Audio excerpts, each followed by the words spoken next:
என்றும் புதியது, பாடலென்றும் புதியது, பொருள் நிறைந்த பாடலென்றும் புதியது. முருகா உன்னை பாடும் பொருள் நிறைந்த பாடலென்றும் புதியது. முருகா உன்னை பாடும் பொருள் நிறைந்த பாடலென்றும் புதியது.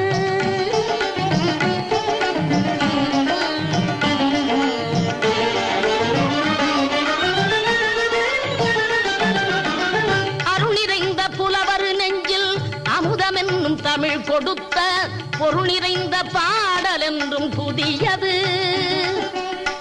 அருள் நிறைந்த புலவர் நெஞ்சில் அமுதம் என்னும் தமிழ் கொடுத்த பொருள் நிறைந்த பாடல் என்றும் புதியது. முருகன் என்ற பெயரில் வந்த அழகே என்றும் புதியது. முருகன்